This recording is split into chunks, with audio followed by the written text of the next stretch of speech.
민수기 14장의 말씀은 이제 참으로 큰 전환점에 있는 말씀입니다.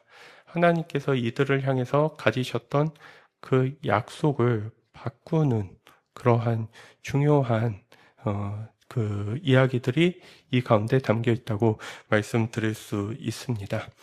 14장의 말씀 또한 사경의 말씀 여러분들께서 기억나실 것입니다. 약속하신 대로 이들의 부족함에도 불구하고 하나님께서 이들에게 주시기로 하셨던 그 땅으로 불러 모아 주셨습니다. 그리고 그 땅이 정말 하나님께서 주신 땅이 맞는지 이들이 확인하게 되었습니다. 12지파에서 각각 한 명씩 뽑아서 보냈던 12명의 정탐꾼 중에서 여호수아와 갈렙만이 그 땅이 하나님께서 주신 땅이 맞다라고 얘기를 하면서 우리가 그 땅을 차지하러 가자라고 하였습니다. 나머지 10명은 하나님께서 주신 땅은 맞지만 그것을 강조하고 바라보기보다는 그 땅에 살고 있었던 신화적 존재와 같이 싸움을 잘하고 거대한 아낙 자손을 보고서 하나님의 약속을 뒤로 하는 모습을 보여주었습니다. 그 이야기를 듣고서 하루 동안 이들이 내린 결론은 통곡하고 애통해하면서 우리가 어떻게 하다가 이렇게 되었나 곧 죽게 되었다라고 하는 그러한 한탄과 비통함을 보여주었습니다. 그러한 두려움과 공포를 혹 사람인지라 느낄 수 있다 할지라도 이들은 더 나아가서 하나님이 이들을 인도하셨던 하나님의 구원하심과 그 이끄심을 전부 다 부인하는 지점까지 이르게 되었습니다. 그리고 이들이 이곳 가운데 하나님의 은혜와 돌보심으로 왔다는 사실을 잊어버리고 외면한 채 이들은 이제 하나님이 하셨던 것처럼 모세라고 하는 지도자를 자기 자신들이 뽑아서 곧 하나님을 끌어내리고 자기 자신들이 그 하나님의 자리를 차지해서 하나님과 똑같이 우두머리를 세운 다음에 그들이 도망쳐 왔었던 또한 하나님께서 구원하셨던 이집트 땅으로 다시 돌아가서 바로의 지배를 받자라고 하는 그 이야기들이 저희가 봤었던 14장의 이제 1절부터 10절까지 얘기입니다. 그러한 과정 속에서 상황이 심상치 않자 아론과 모세는 하나님께 엎드렸고 이 순간을 너무나도 비통하고 슬프게 봤던 갈렙이 이들을 향해서 옷을 찢으면서 외칩니다. 이거 정말 하나님께서 주신 땅이 맞다. 하나님께서 약속하신 땅이 맞다. 그리고 그 사람들 굉장히 무서워 보이지만 그 하나님이 함께 하시고 또한 우리를 사랑하시면 우리는 그들을 충분히 이길 수 있다. 그들은 우리의 밥이다. 더욱이 그들 가운데는 그들을 지켜주는 신이 없는 것 같은데 우리는 하나님이 함께 계신다. 그래서 우리를 지켜주시고 이끌어 주시기 때문에 우리는 그 싸움에서 이길 수 있다라고 얘기하는 그 장면을 구절에서 저희가 볼 수 있었습니다. 우리가 흔히 갈렙의 이 고백을 믿음의 고백이라고 얘기하며 갈렙은 믿음의 눈으로 아낙 자손을 보고 하나님의 땅을 봤다고 얘기합니다. 그런데 더 구체적으로 믿음의 눈으로 본다는 게 무엇일까요? 막연하게 긍정적으로 잘 될 것이다, 이뤄질 것이다, 차지할 것이다 이것을 믿음의 눈으로 보는 것이라고 할 수 있을까요? 그렇지 않습니다. 믿음의 눈으로 본다라고 하는 것은 하나님을 중심으로 다른 관점에서 볼 수 있고 또한 다른 관점을 통해서 다르게 해석할 수 있는 능력을 가지는 것입니다. 똑같은 자손을 봤지만 갈렙에게 있어서는 밥이라고 보였고 똑같은 그 자손을 보고서 이스라엘 백성들은 그들이 밥이 아니라 우리가 우리가 메뚜기 같다라고 하는 그러한 해석이 나왔습니다. 우리가 하나님을 중심으로 바라보는 그 관점, 믿음의 눈이라고 하는 것은 내게 닥쳐오는 여러 가지 상황들에 대해서 나 혼자 내가 갖고 있는 인간적인 불안과 두려움으로 해석하는 방식을 넘어서서 하나님을 믿기에 가질 수 있는 해석의 방법, 그 해석의 방법을 통해서 의미를 찾아내는 모습들이 다르게 이루어진다면 우리는 그것을 믿음을 가지고 바라봤다라고 이야기할 수 있을 것입니다. 그 과정 속에서 이들은 이렇게 이야기하는 갈렙을 바라보면서 그들을 돌로 죽이려고 하는 모습으로서 10절이 마무리되었습니다. 11절에는 이 가운데에서 하나님이 돌 맞아 죽게 생긴 그 모세와 아론과 여호수아와 갈렙을 위해서 나타나셔서 말씀하는 장면으로 시작됩니다. 이들의 죄는 우리가 흔히 생각하는 것처럼 단순히 하나님의 뜻에 불순종했고 하나님의 뜻을 거역했으며 하나님의 말씀을 믿지 않았다 정도로 생각합니다. 그런데 이 말씀을 조금 더 잘 보면은 하나님의 말씀을 넘어서서 또한 죄가 없는 무고한 이를 살해하려고 했던 모습, 그로 인해서 자신들의 뜻을 이루고 자신들의 잘못은 감추려고 했었던 복합적인 일들이 이들 가운데서 나타납니다. 그 과정 속에서 모세는 기억나시는지 모르겠는데 하나님께 엎드리고 이 위기 가운데에서 하나님을 찾는 모습을 5절에서 6절에서 보여주고 있습니다. 저는 이 장면을 보면서 여호수아와 갈렙이 살고 싶었다면 하나님께 엎드리는 게 더 나을까? 아니면 자기를 죽이려고 하는 사람들에게 나 좀 살려주세요. 내가 말을 바꾸겠습니다. 내가 말을 번복하겠습니다.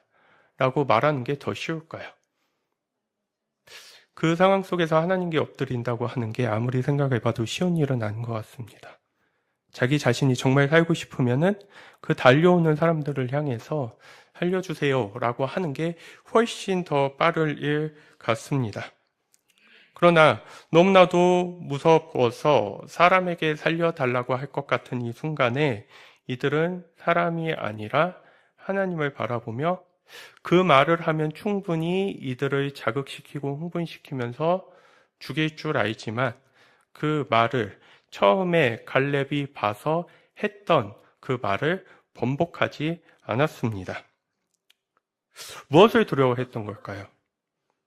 하나님을 떠나는 것, 내가 하나님께 변절하는 것, 그것을 더 두려워했던 이들은 아무리 우리가 살고 싶다 할지라도 사람의 눈치를 먼저 보면서 이들에게 살려달라고 하거나 살기 위해서 이들 가운데서 하나님의 뜻이 아닌 것을 말할 수는 없겠다라고 하는 결론을 내렸습니다.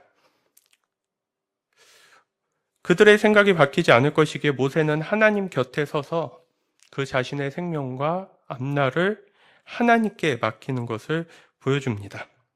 주님께서 개입하시지 않는다면 모세는 살아남을 수 없을 것입니다. 그런데 그러한 불확실한 상황 속에서 저는 모세가 이렇게 하면 하나님께서 무조건 살려주시겠지라는 그 마음을 갖고서 했던 일보다도 그 모세 역시도 두렵고 떨리지만 하나님께 온전히 자기 자신을 내어 맡기면서 그 하나님의 개입하심과 그 다음에 하나님의 자기를 부르심을 온전히 붙잡고 사모하며 나아갔던 것을 볼 수 있게 됩니다. 사람은 두려웠지만 그렇다고 해서 하나님의 뜻을 왜곡시키거나 변질시키지 않았습니다. 사람들에겐 더 이상 그들의 호의와 또한 인기를 기대할 수 없었습니다. 그러나 또한 생각해 봅니다. 만약 그들이 사람들로부터 추앙받고 인기를 얻으며 높임을 받고 싶었다고 한다면 어렵고 힘들게 지금 이 자리까지 나오지 않았을 것입니다. 그러니 이들이 이 절체절명의 위기의 순간 속에서 보여주는 신앙과 삶이라는 것은 명확합니다. 그들은 철저히 하나님을 택해왔던 지난날의 과정처럼 그 현재 가운데서도 하나님을 택하는 모습을 보여줍니다. 이들이 이렇게 선명하게 하나님을 쫓으면서 그 하나님의 뜻을 말하면 말할수록 백성들은 더욱더 거슬려 합니다.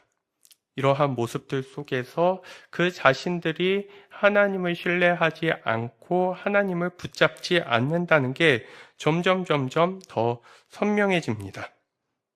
그러면 이들의 그 부끄러움과 연약함을 바꿀 수 있는 방법이 있습니다. 그건 무엇일까요? 하나님 곁에 서는 겁니다. 모세와 아론과 갈렙과 또한 여호수아가 추구하고자 했었던 그 방향을 쫓아서 우리도 뭐 하자는 것입니까? 약속한 가나안 땅으로 한번 가보자 라고 하는 편으로 서지만, 안타깝게도 그것은 자기 자신의 생명과 미래를 걸어야 하는 신앙의 도전과 모험을 이뤄야 하는 일이었습니다. 그 과정 속에서 자기 자신들을 하나님께 맡기고 새로운 길로 나아가기보다는 자기 자신들이 그러한 것을 거부한다는 것을 말하지 못하게 하는 것, 그들의 입을 다물게 하는 것이 이들에게 있어서는 훨씬 더 쉬운 일이었습니다. 내가 살고 남이 죽는 것, 그것이 사람의 본성상, 우리가 갖고 있는 생명의 본능상 훨씬 더 쉬운 일일 수 있을 것입니다. 그런데 그들은 그러한 자리 속에서, 여호수아 모세는 그러한 자리 속에서 이들과는 다른 방향으로 나갑니다. 그러니 얼마나 이들이 참 거슬리는 존재였습니까? 없애고 싶었을까요? 다 된 밥에 코 빠뜨린다라고 하는 그 말처럼 이제 돌아가자, 우두머리 세우고 협의하고 돌아가자라고 하는 쪽으로 방향이 다 정해졌는데, 그런 그들을 향해서 그것은 하나님께서 우리에게 원하시는 바가 아니다, 하나님이 진짜 원하시는 목적은 우리에게 따로 있다는 것을 얘기하게 되었을 때, 이들은, 이 모세와 아론과 여호수아와 갈렙은 참으로 미움을 받을 수밖에 없었을 것입니다. 그러나 이들은 생각합니다. 아니, 생각해 봤음을 또한 우리가 믿음의 눈으로 바라봅니다. 일시적으로 살 것이냐, 하나님 곁에서 영원히 살 것이냐. 우리는 신앙을 가지고 있다면 이 지점을 고민해 봐야 합니다. 나를 걸고서 내가 주를 따르며 믿는 믿음이 무엇인지를, 그 실체와 진정성 있는 모습을 우리 스스로 점검하고 확인하면서 직면하고자 하는 용기가 있는가? 하나님 앞에서 내가 어떤 신앙을 가지고 있는지를 내가 보고자 하는 그 뜻이 있는가? 그것이 참으로 중요한 지점이자 우리가 생각해야 할 부분이라고 말씀드릴 수 있습니다. 주님의 뜻대로 가는 길이 얼마나 험하고 고된 일인가? 얼마나 절체절명의 위기를 견뎌야 하는 일인가? 손 씻고 안전하고 편안한 길에 서고 싶습니다. 특별나 보이고 싶지 않습니다. 유별나 보이고 싶지 않습니다. 눈에 띄고 싶지 않습니다. 혹 그 과정 속에서 내가 틀렸다면 그 창피함을 내가 감당하기 어려울 것 같아서 그렇게 하기 싫습니다. 이게 우리 모두의 마음입니다. 아마 인간이 가지고 있는 기본적인 마음일 수도 있을 것입니다. 목사 역시도 마찬가지입니다. 그렇게 눈에 띄는 거, 그리고 말하는 거, 그다음에 그 말에 책임지는 거, 증명해야 하는 거, 그 모든 것들에 있어서는 책임이 따르고 부담이 되는 일이기에 그러한 길을 간다는 것은 참으로 어렵고 쉽지 않은 일입니다. 그런데 우리가 믿고 따르는 예수님께서는 그 길을 가셨습니다. 어려운 길 끝에 뭐가 남냐라고 했을 때 우리는 축복 이렇게 얘기했지만, 더 정확하게 얘기하면 십자가가 남습니다. 그렇게 어렵게, 그렇게 힘들게 하나님의 뜻을 부여잡고 나아갔는데 남는 게 뭐라고요? 십자가더라. 그런데 그 십자가 너머에 무엇도 있죠? 부활도 있는 거죠. 근데 우선 우리가 가장 먼저 맞닥뜨려야 하는 것은 십자가입니다. 이 엄청난 위협과 분위기 속에서 갈렙은 똑같은 말을 하며 나아가는 그 모습을 보여줍니다. 그것은 자신의 주장과 자신의 고집과 자기 자신이 맞다는 것을 보이기 위한 모습이 아닐 것입니다. 갈렙은 지금 인도자가 아닙니다. 리더가 아닙니다. 이들을 이끄는 리더는 모세입니다. 그러면은 모세가 얼마나 하나님의 뜻을 지키려다가 많은 고초를 당하고 어려움을 겪는지를 옆에서 보았을 것입니다. 그런데 그 어려움과 그 힘듦 속에서도 무엇에 대한 열망이 더 컸다는 것입니까? 하나님을 바르게 알고 바르게 믿고 그 하나님을 쫓고자 하는 열망이 훨씬 더 컸다는 것을 생각해 볼 수 있습니다. 모세의 자리는 모든 사람의 영광을 얻는 자리가 아니라 미움과 도전을 받는 자리, 그로 인해서 자신의 생명의 위협을 느낄 수도 있는 자리였습니다. 그런데 그 자리 가운데 왜 함께 하고 있는 걸까요? 그 자리에서 맛볼 수 있는 하나님의 만지심, 함께하심, 동행하심, 이끄심이라고 하는 것을 볼 수 있었기 때문입니다.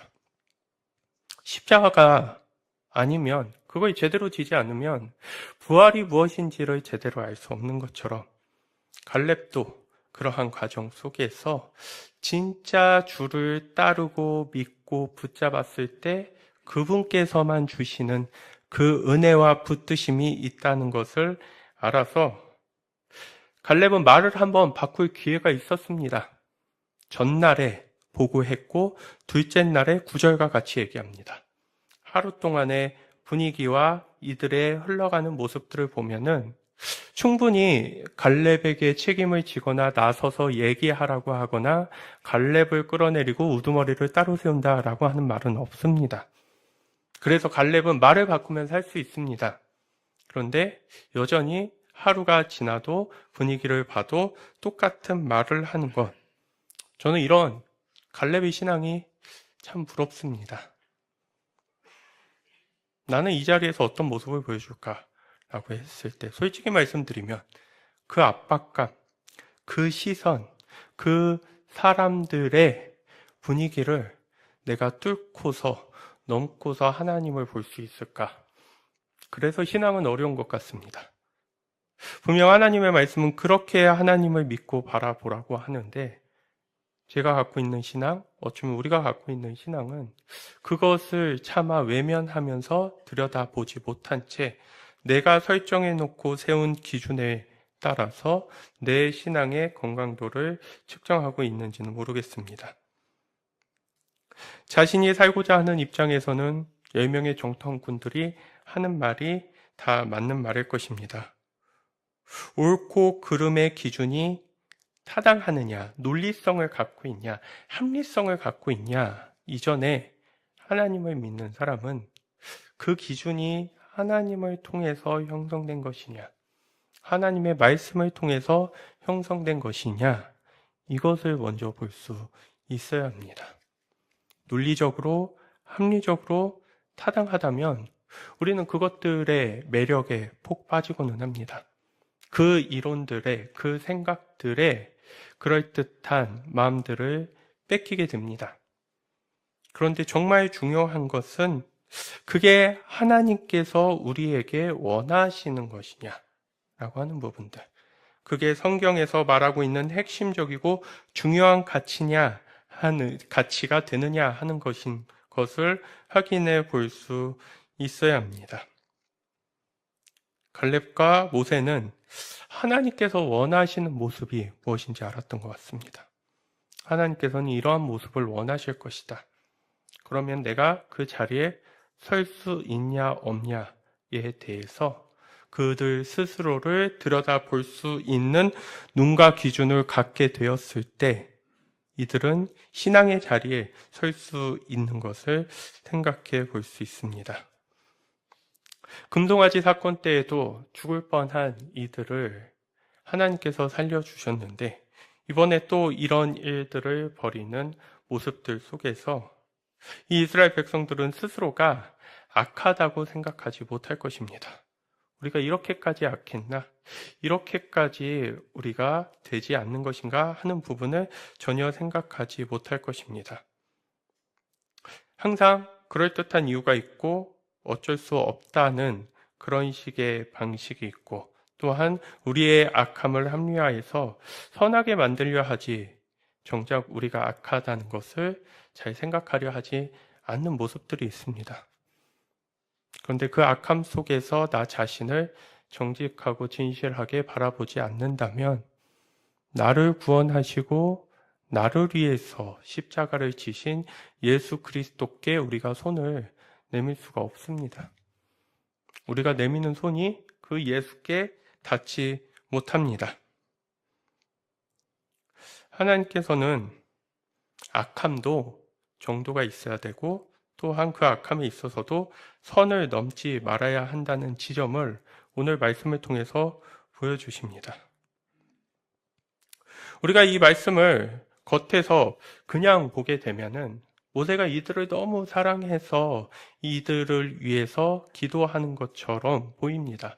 물론 모세는 이 백성들을 사랑합니다.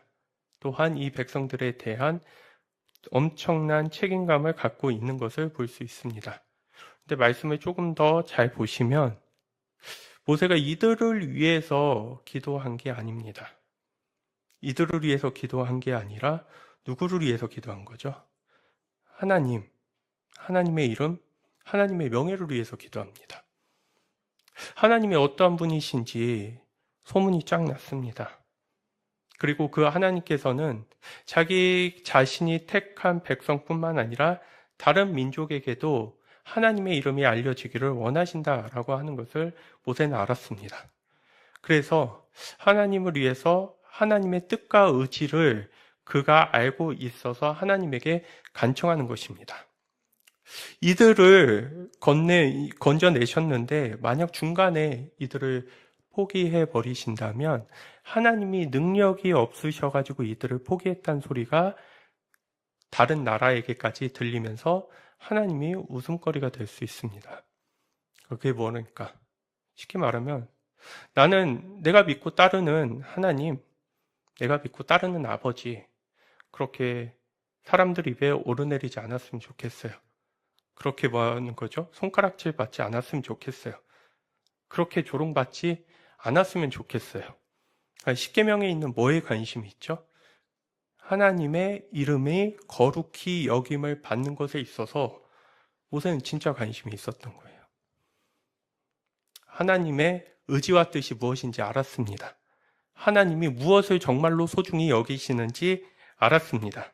그러한 하나님의 의지와 뜻에 호소하면서 하나님의 명예를 위해서라도 이들의 행동을 벌하는 일을 참아달라고 합니다. 하나님의 이름이 조롱받기 싫어요. 조롱받지 않으셨으면 좋겠어요. 그리고 또 얘기합니다. 하나님이 해오셨던 일이 있지 않습니까? 숱한 죄악에도 이들을 벌하지 않고 끝끝내 참으시면서 이들을 이끄셨던 자비로우신 하나님. 그리고 하나님의 말씀을 통해서 우리에게도 계시해주고 알려주셨던 것처럼. 그러니까 모세는 철저하게 무엇을 중심으로 하나님께 기도합니까? 하나님을 중심으로 하나님께 기도합니다. 하나님의 이름이 거룩히 여김을 받으셨으면 좋겠어요. 하나님의 말씀대로 이들을 대해주셨으면 좋겠어요. 하나님의 성품을 계속해서 우리에게 보여주셨으면 좋겠어요. 라고 하는 그 말들과 내용들이 13절부터 19절까지 들어있는 핵심적인 내용이라고 할 수 있습니다. 하나님 중심이라는 것은 무엇일까요? 모세가 잘 보여주죠. 시도 때도 없이 그냥 하나님 이름 팔아서 하나님 하는 게 하나님 중심이 아니라는 것입니다. 그분을 중심으로 생각하고 판단하고 결정하는 것. 그러니까 일반적으로 생각하는 것처럼 그들 불쌍하니까 봐주세요 라고 하는 관점이 아니라 하나님의 이름을 위해서 하나님의 성품, 그분의 성품을 따라서 이 모습들을 처리해 주세요라고 하는 그 모습 속에서 하나님께 온전히 엎드리는 모습, 하나님께 마음을 두고 있다는 게 무엇인지를 보여줍니다.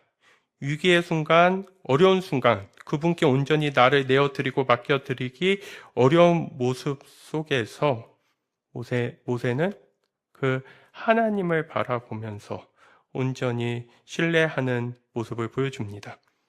하고 싶은 대로 하면서 하나님을 파는 게 아니라 그분의 성품과 그분의 뜻과 그분이 하시는 일을 따라서 이들을 한 번만 용서해 달라고 하시는 모습을 보여줍니다.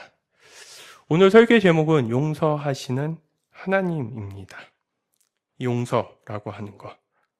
우리는 용서받았다라고 했을 때 가장 먼저 떠올리시는 게 무엇입니까? 벌 안 받게 생겼다.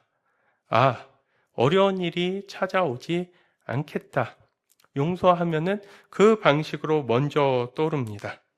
그런데 진짜 용서의 의미를 알고 있다면 그건 무엇입니까? 저 사람과 하나님과 내가 아직 그 관계가 끝나지 않았구나. 다행이다. 내가 혼나지 않아서, 내가 어려움을 겪지 않아도 돼서 다행이다가 아니라 아직 관계가 끝나지 않았어. 그것은 곧 무엇입니까? 하나님은 모세를 향한 기대를 갖고 있고 이스라엘 백성을 향한 기대를 갖고 있고 마찬가지로 이스라엘 백성들도 하나님을 향한 기대가 갖고 있다는 것. 그래서 언젠가 말씀드렸죠. 진정한 관계 안에서 가장 두려운 것은 조금 소원해지고 멀어지는 게 아니라 실망하고 기대를 가지 않는 것이 가장 두려운 일이라는 말씀을 드린 적이 있습니다. 그래서 용서는 죄책을 면했다고 해서 끝나는 것이 아니라 그래서 불행의 대가를 받지 않는다는 것이 중요한 것이 아닙니다. 용서는 하나님의 계획이 끊어지지 않고 계속 이어지고 있으며 나는 그 하나님의 사랑과 자비하심 안에서 여전히 하나님 안에 있다고 하는 것, 이것이 핵심적이고 중요한 부분이라고 할 수 있습니다. 우리가 지나쳤던 17절의 말씀을 보면은요, 그러니 이제 주님께서 이미 말씀하신 대로 주님의 권능을 나타내 보이시기 바랍니다. 라고 하는 것. 이 권능은 기적과 같은 일을 얘기합니다. 그러면 여기에서 모세는 주님의 권능을 나타내 보여라. 주님의 기적을 나타내 주세요. 주님께 하나님께서 왜 하나님이신지를 하나님 드러내 주세요라고 했을 때 뭘로 드러내 주라는 것입니까? 모세에게 있어서 죄악된 인간이 하나님과 여전히 같이 할 수 있었던 것은 기적이었던 것입니다. 권능이었던 것입니다. 어마어마한 큰 기적이었다는 거죠. 기적과 같은 일, 엄청난 일, 기적 중에 기적이 무엇입니까? 여러분들, 세상 말로 팔자 고치는 그러한 일이 아니라 기적 중에 기적은 하나님의 용서가 있다는 것. 그 기적 안에 또 기적은 무엇입니까? 그 용서가 믿어져서 나로 하여금 하나님과 끊어진 관계를 다시 이어붙이며 나아갈 수 있다는 것, 살 수 있다는 것이 그게 정말 기적 안에 기적이라고 말씀드릴 수 있겠습니다. 내 신앙과 인생은 하나님과의 화해와 하나님의 용서, 하나님과의 용서하셨다면 하나님과 화해된 거죠. 그러면 그 화해가 하나님과의 관계가 회복되었다라고 할 수 있는데 그것이 얼마나 큰 영향을 미치고 있습니까? 내가 하나님과 화해되었다는 것이 나로 하여금 기적과 같은 모습으로 나타납니까? 오늘 본문에서는 하나님의 용서는 기적으로 연결시키고 있는데 그래서 하나님의 권능이라고 얘기를 하고 있는데 우리는 기적과 같은 일을 맞이하고 나서 지금 무엇을 하고 있습니까? 우리의 삶이 기적같이 느껴집니까? 우리가 살아가는 그 인생이 정말 하나님의 권능 안에서 이루어지고 있다고 할 수 있습니까? 그냥 그 생각, 그 마음 그대로 있다가 천국이나 가겠지라고 하는 것이 우리가 얻을 수 있는 기적의 참 모습은 아닐 것입니다. 사람이 새로운 삶을 살아가는 것, 다른 생각과 마음을 가져가는 것, 어려운 일에 도전을 해보는 것, 그것이 하나님의 영향력 안에서 기적과 같이 나타날 수 있는 일입니다. 21절의 고백 또한 이제 우리가 한번 보시면요. 이 고백은 이제 나중에 보도록 하겠습니다. 그래서 여기에서 이러한 진짜 우리가 하나님의 용서를 믿고서 회복된 관계가 있다면 뭐가 기적이 되죠? 우리의 인생이 기적이 되죠. 오늘 숨쉬고 살아가는 것도 나에게 있어서는 하나님의 큰 권능을 입고 그 권능 안에서 살아가는 모습이 되는 것을 생각해 볼 수 있습니다.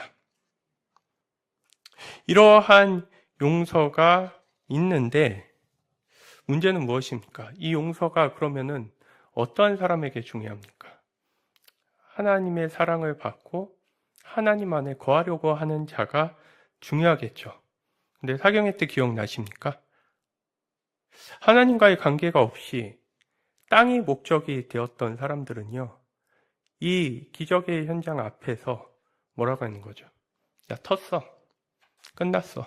이제는 기대할 게 없어. 뭐야? 어차피 이래나 저래나 나는 못 들어가네. 나는 가망이 없네. 라고 하는 것. 생각해 볼 수 있습니다. 하나님의 용서라고 하는 게 내가 원하는 땅에 들어가지 못하면 크게 의미 없어. 믿을 만한 것이 되지 못해. 그러니 기적과 같이 느껴지지도 않고 값없어 보입니다.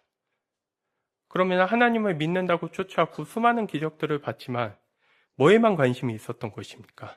그 하나님이 어떠한 분이시고 나는 그 하나님과 어떤 삶을 살 수 있을 것인가에 대한 관계가 아니라 바로 뭐에 관심이 있었던 것입니까? 오직 땅. 그 땅에 들어가면 내가 행복할까? 그 땅에 가면 내가 편해질까? 그 땅에 가면 내가 만족할까? 아무리 어렵고 힘들어도 좀만 참자. 그 땅이 눈앞에 기다리고 있잖아. 그 땅을 그냥 얻게 해준대잖아. 들어갈 수 있게 해준다고 하잖아. 그러니 땅이 목적이었다면 이들은 지금 뭐를 받고 있냐면 사형 선고를 받고 있습니다. 하나님 분명히 말씀하셨습니다. 너희들이 아무리 용 쓰고 기 쓰고 애를 쓰고 회개하고 돌이키고 이전보다 더 잘한다 할지라도 너희는 뭐 한다는 거죠? 못 들어간다. 그런데 하나님께 관심을 뒀던 자는 뭐라고 얘기할까요? 아우, 다행이다. 아직 안 끝났다. 다행이야. 땅만 못 들어가서 다행이야. 하나님께 영원히 버림받고 하나님을 영원히 등질 수 있었던 상황이었는데, 야, 다행히 거기까지는 가지 않았다. 진짜 기회를 얻었다. 하나님이 정말 용서해 줬구나. 지금 느낌이 뭔지 아시겠어요? 그래, 그 말이 맞는데, 그 말은 분명히 맞는데, 내게 적용할 보려고 하면은, 맞는 말을 쫓아가기보다는, 그 틀린 말, 땅, 약속한 땅. 그러니, 땅은 못 들어가도 하나님과의 바른 관계를 통해 남은 삶을 준비할 수 있지 않느냐라고 하는 것은 하나님이 정말 소중한 사람에게 중요한 이유가 되는 거고요. 야, 땅이고 뭐고 이제는 볼 수가 없겠다, 틀렸다, 완전 끝났다라고 하는 사람에게 있어서는 하나님을 더 붙잡아야 하는 이유가 되지 않습니다. 그러니 어떤 이에게 있어서는 이 완벽한 하나님의 용서가 천재이루의 천우일체인가 천재이루인가 네, 그 기회가 될 수 있는 거고요. 그런데 어떤 이에게 있어서는 너무나도 불완전하고 흡족하고 원하지 않는 그러한 일이 될 수 있습니다. 우리의 인생도 이와 마찬가지입니다. 하나님 뜻대로 살았다고 해서 마음대로 되거나 제대로 되는 일이 이뤄지지 않는 것을 볼 때도 있습니다. 그런데 진정 그 하나님 안에 거하려고 했던 사람들은 그 안에서도 그 믿음과 신앙의 자리를 찾아가고 계속해서 이어갑니다. 내가 용서를 받고 사랑을 받았다고 해서 오늘 본문의 말씀을 보면요. 모든 과거의 일이 없어지고 생각하지도 못했던 좋은 결과들로 갑자기 휙휙 바뀌는 일이 발생하지 않는 때가 훨씬 더 많이 있습니다. 믿음이 없는 바로니까요? 아니죠. 실제로 우리가 사는 삶은 그러한 시간들을 많이 맞이하고 더 맞이할 때가 분명히 있습니다. 그러나 그 모습 속에서 하나님께서는 우리가 무엇을 믿는지를 온전히 바라보기를 원하십니다. 여러분들은 어떠십니까? 너희는 아무리 이제 애써도 약속한 땅으로 들어가지 못한다라고 하는 게 이 선언이 용서처럼 느껴집니까? 용서처럼 느껴지지 않습니까? 근데 하나님은 뭐라고 말씀하시죠? 20절에 보시면 뭐라고 말씀하십니까? 주님께서 말씀하셨다. 너의 말대로 용서하겠다. 하나님은 용서하셨대요. 근데 문제는 뭐죠? 그 용서가 뭔지 우리는 느껴지지 않고 그 용서를 받아들이려면 다시 모든 것들 철회하고 하나님께서 다시 우리를 그 땅 가운데 돌려보내주셨으면 좋겠다라고 하는 것. 그 마음을 갖고 있는지 모르겠습니다. 그런데 18절의 말씀을 우리가 잘 보시면요. 나 주는 노하기를 더디하고 사랑이 넘쳐서 죄와 허물을 용서한다. 그러나 나는 죄를 벌하지 않은 채 그냥 넘기지는 아니한다. 그럼 이 말씀을 들었을 때 하나님의 존재와 그 말씀을 온전히 받아들일 수 있는 사람은 뭐를 할까요? 하나님이 지금 우리에게 베푸시는 게 용서구나라고 하는 이해를 얻을 수 있지만 만약 그렇지 않다면 이게 용서가 될 수 없다는 것으로 느낄 것입니다. 그러니 하나님은 여기에서 그들 마음대로 생각하고 믿고 싶고 찾고 싶고 하나님을 붙잡고 싶은 방식의 경종을 울리는 것입니다. 난 너희를 용서했어. 근데 그 용서가 언제 보인다는 거죠? 너희가 나를 받아들이고 너희가 나의 기준 위에 섰을 때 이게 왜 용서인지 알 것이다 라고 하는 그 메시지를 이 가운데서 전해주고 있습니다. 이스라엘 백성들이 지금 빠져있는 함정은 아무렇게나 내 마음대로 정의하는 하나님. 그러다 보니 회개해야 할 그들의 모습들과 상황들 가운데서도 하나님이 늘 봐주고 이끌었던 것처럼 그렇게 지금도 이끄시고 앞으로도 용서해 주시겠지라고 하는 그들이 갖고 있는 잘못된 신념을 타파하시는 모습이 이 가운데 나타납니다. 마음대로 기준을 만들어내고 원칙을 만들어내고 그로 인해서 본래 하나님의 뜻이 아닌 것을 교묘하게 하나님 뜻처럼 만들다 실패해도 용서해 주실 것이니까 라고 했을 때 용서해줘. 근데 그 용서가 더 이상 너희들이 원하는 대로 너희 뜻대로 하는 용서가 아니라 하나님이 용서해 주시는 기준을 제시해 주시죠. 너희와 계속 함께 할 거야. 너희의 생명이 끝나는 그날까지 너희와 동행할 거야. 근데 어디는 아니다라는 것입니까? 가나안 땅은 아니다라고 하는 거. 그러니까 이들 가운데에서 여기에서는 뭐가 됩니까? 니들이 원하는 방식대로 믿고 따라올래? 아니면 제대로 믿고 따라올래? 라고 하는 그러한 선택이 이들 가운데 남겨진 것을 볼 수 있습니다. 하나님을 눈뜬 장님으로 여기며 그분을 전혀 중요한 분으로 고려하지 않는 모습 속에서 이야기하는 신앙, 그리고 그 선택과 결정에 대해서 하나님은 이제 그렇게 따라가고 이들을 용인하지 않겠다고 하십니다. 이처럼 우리가 갖고 있는 하나님과 예수님, 성령님에 대한 이해가 너무 편향적이고 단편적인 것을 자주 봅니다. 굉장히 자의적이고 우리의 감정과 기분에 따라서 그분에 대한 계획과 그분에 대한 생각이 수시로 바뀌는 것들을 볼 수 있습니다. 하나님은 여기에서 이제 얘기합니다. 너희들이 받아들이고 싶은 것만을 받아들이는 신앙을 넘어서서 하나님이 이들에게 제시해 주는 상황을 받아들이라는 것. 그래서 이들에게 뭐라고 얘기하죠? 25절의 말씀을 보시면요. 25절 아말렉 사람과 가나안 사람이 골짜기에 살고 있으니 내일 너는 돌이켜 홍해로 가는 길을 따라서 광야 쪽으로 나아가거라. 이제는 뭐하라고 얘기합니까? 이 상황을 받아들이고 약속한 땅이 아니라 광야 쪽으로 가라고 합니다. 돌아가라고 말씀드렸죠. 그런데 이들은 그것을 수용하면서 하나님을 따라가는 법, 하나님을 믿는 법에 대해서 제대로 알거나 배우려 하지 않은 채 뭐합니까?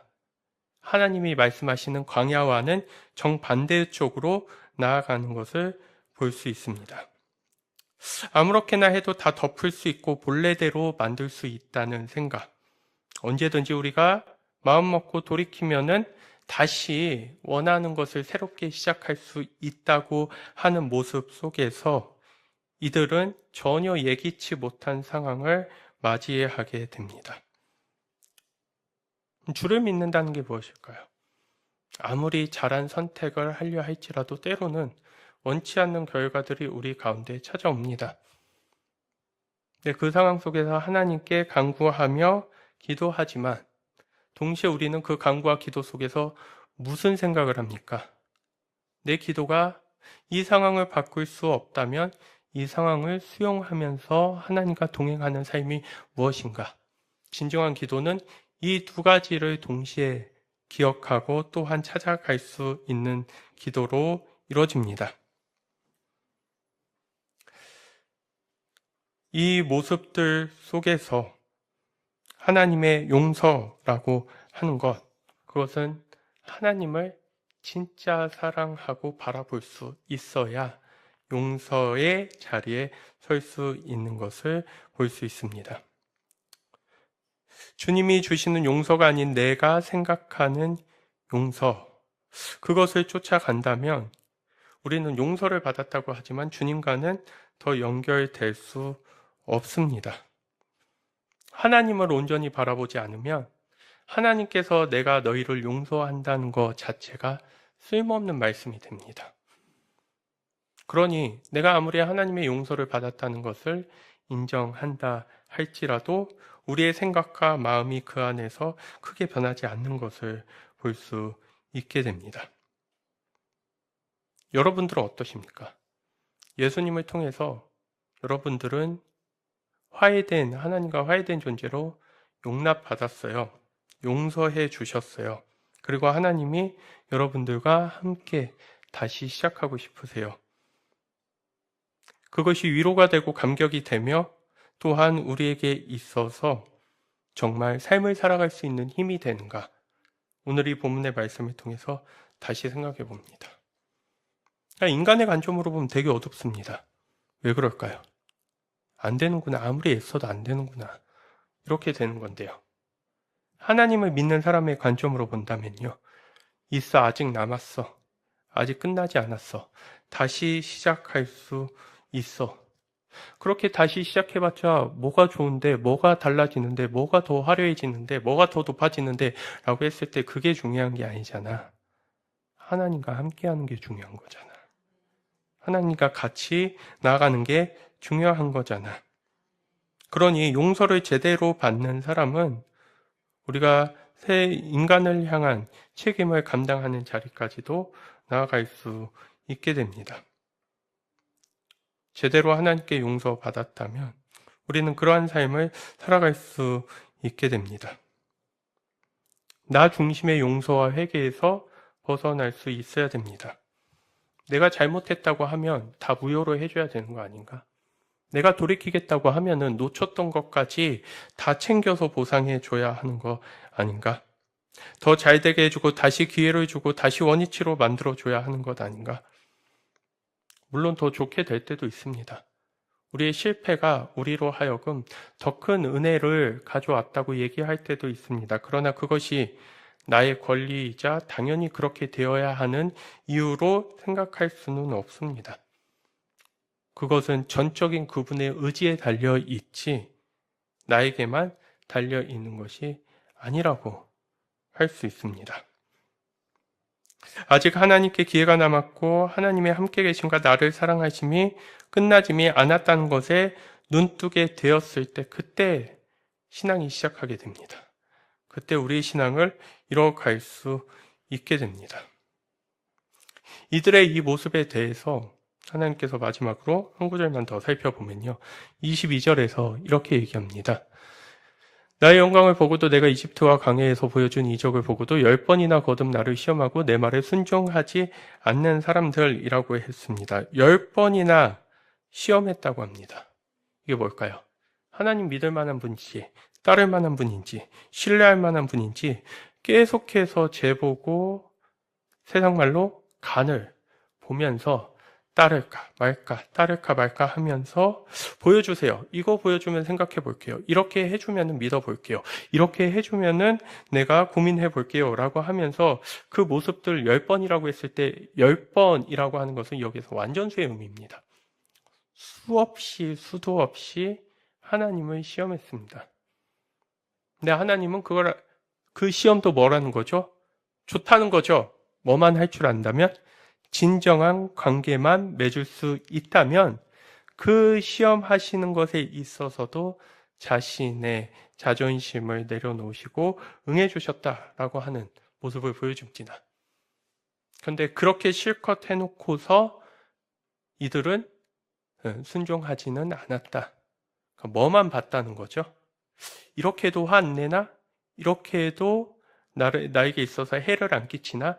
이렇게 해도 내가 잘 먹고 잘 살 수 있나? 이렇게 악해도 되나? 라고 하는 부분을 계속해서 시험했던 그 모습들 속에서 더 이상 하나님은 그들의 시험 가운데 계시지 않고 이제 역으로 이들에게 시험거리를 던져주십니다. 어떤 시험거리입니까? 네 뜻대로 안 돼도 따라와 볼래? 따라올 수 있겠니? 너 아무리 노력해도 못 들어가는데 너 나 믿을 수 있겠니? 나 믿는다면 너 뭐로 믿을래? 라고 하는 이 부분이요. 여기에서 이들의 불순종을 더 이상 예전과 같이 다루지 않으시겠다. 예전에 뭐 했다라는 것이죠?